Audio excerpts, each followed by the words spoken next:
চুপ কর না।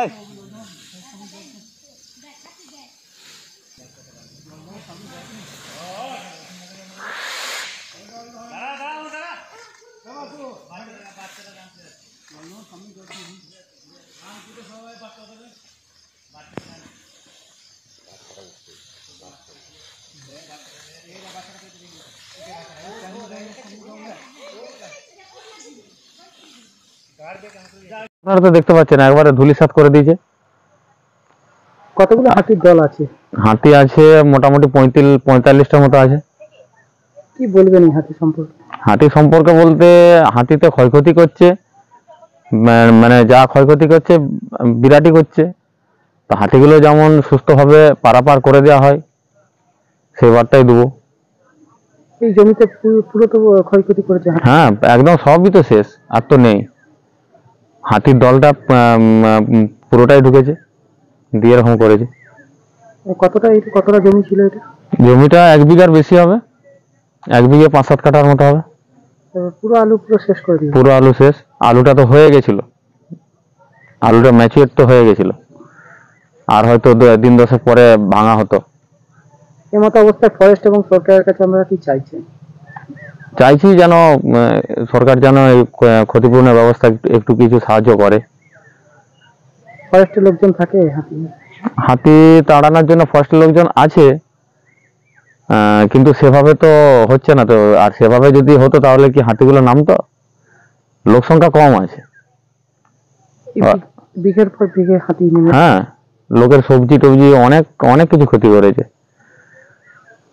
এই হাতিটা কবে নেমেছিল এই জমিতে? এটা নেমেছিল আজকের ভোরে।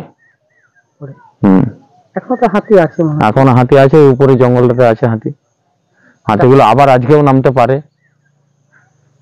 তাদেরকে কি তাড়ানোর ব্যবস্থা করছে ফরেস্ট? হ্যাঁ ফরেস্ট ডিপার্টমেন্ট তো আছে, ফরেস্ট ডিপার্টমেন্ট আছে, প্রশাসন আছে। এই যে আপনাদের এমনি ফসলের ক্ষয়ক্ষতি হয়েছে, আমরা ফরেস্ট ডিপার্টমেন্টকে জানিয়েছি?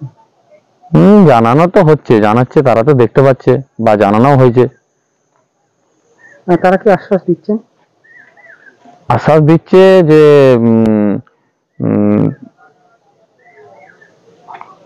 ক্ষতিপূরণ দেওয়া হবে, ক্ষতিপূরণ দেওয়া হবে। এই মতো অবস্থায় আপনারা এই হাতির আতঙ্কে কতটা আছেন? হাতির আতঙ্কে মানে বহুত সমস্যার মধ্যে আছি। পাশাপাশি গ্রাম আছে, আমাদের বেরোতে অসুবিধা হচ্ছে গরু ছাগল নিয়ে। তাছাড়া ফসলের ক্ষতি। ফসলের ক্ষতি বিঘের পর বিঘে তো ফসল ক্ষতি। এখন তো আলু তো মানে উঠার মুখে। এবছর এমনিতেই আলুতে প্রচুর মার খাওয়া হয়েছে, 2বার করে আলু লাগাতে হয়েছে। একবার ভাঙিয়ে লাগাতে হয়েছে, আবার যে হাতিতে নষ্ট করে দিচ্ছে। মাথায় বজ্রাঘাত পড়ে যাওয়ার মতো অবস্থা হয়ে যাচ্ছে আর কি। কটা হাতি আছে জঙ্গলের মধ্যে? এখন মোটামুটি 45টা আছে। এখন আমরা ক্ষতির আশঙ্কা করছি না হাতিতে? উপরে জঙ্গলে আছে, মানে আবার তো নামবে, রাত হলেই নামবে। আপনার নাম? বাপন ঘোষ। আপনার এখানেই বাড়ি? এই গ্রামটার নাম কি? বাগডোবা।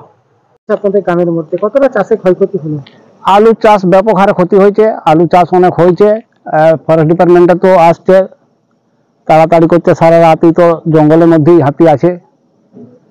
আলু কতটা ক্ষয়ক্ষতি হলো আমাদের? আলু বলা যাবে না পরিমাণটা কত, মানে বিঘার বিঘার জমি নষ্ট হয়ে গেছে এখানে। ফরেস্ট ডিপার্টমেন্টকে জানিয়েছিলেন? হ্যাঁ জানানো হয়েছে, ওরাও আসছে, তদন্তও করছে। এই তো হাতি আপনাদের আলুতে এত ক্ষতি করে দিল, এটা নিয়ে কি সরকারের কাছে কি বলবেন? সরকারের কাছে বলবো বলতে আমাদের ক্ষয়ক্ষতি পূরণ সম্পূর্ণ যেটা হয়েছে সেইটা দিতে পারলে ভালো হয়। হ্যাঁ পয়সা তো সেরকম ভাবে আমরা পাইনি। ফরেস্ট ডিপার্টমেন্ট আছে হাতি? ওই আছে আর কি, কিছুদিন আগে এসেছিল একবার, তদন্ত করে নিয়ে গেছে।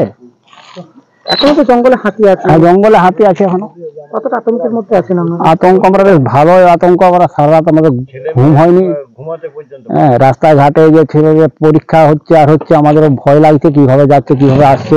সব সাইকেলে ঘুরে যেতে হচ্ছে, সাইকেল করে 5 কিলোমিটার 6 কিলোমিটার দূরে আমাদের পিচ গ্রাম থেকে সে জয়পুর। এবার জয়পুর থেকে ধরে বাসে যেতে হয়, তাহলে জঙ্গলটা তো যা হোক করে পার করে দিয়ে আসতে হয় আমাদেরকে।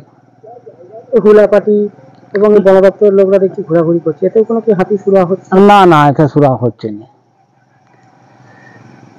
কতগুলো এখন হাতি আছে? হাতি গোটা 30 কাছে। আপনারা খুবই আতঙ্কের মধ্যে আছেন। আমরা এই মতো অবস্থা এখন কি চাইছেন? আমরা এখন চাইছি যে হাতিগুলো অন্যদিকে সরিয়ে নিতে পারলে সবচেয়ে ভালো হয়, যা ফসলের ক্ষয়ক্ষতি করছে। ফরেস্ট ডিপার্টমেন্ট কি সহায়তা পাচ্ছে না হাতি? না, এই গভীর জঙ্গলের মধ্যেই তো হাতি আছে। সন্ধ্যার সময় সময়কে চতুর্দিকে হয়ে যাচ্ছে, পাশাপাশি চারদিকে জঙ্গল। একটা জঙ্গলের থেকে বের করলে আবার একটা জঙ্গল ঢুকে যাচ্ছে। এর মধ্যে চাষের ক্ষয়ক্ষতি করছে। চাষের ক্ষয়ক্ষতি ব্যাপক হচ্ছে। এই জঙ্গলের লাগোয়া নিচেতে সব জমি, জঙ্গল থেকে বেরিয়ে গিয়ে একবার সব জমি জায়গা আবার ঘর দিকেও চলে আসছে। আপনার নাম? অরূপ দে, আপনার কোথায় বাড়ি? বেলসুলার বাড়ি। আপনার সন্তানের পড়াশোনা নিয়ে চিন্তিত? চিন্তা কি, আসুন আমাদের স্কুলে। বিজ্ঞানসম্মত উন্নত সিলেবাস, অভিজ্ঞ শিক্ষক শিক্ষিকা দ্বারা পড়াশোনা। 2024 শিক্ষাবর্ষে প্লে গ্রুপ 2+ হইতে পঞ্চম শ্রেণী পর্যন্ত ভর্তি চলিতেছে। যোগাযোগ Sripur national primary institute, Kamarpukur, ডাকবাংলা।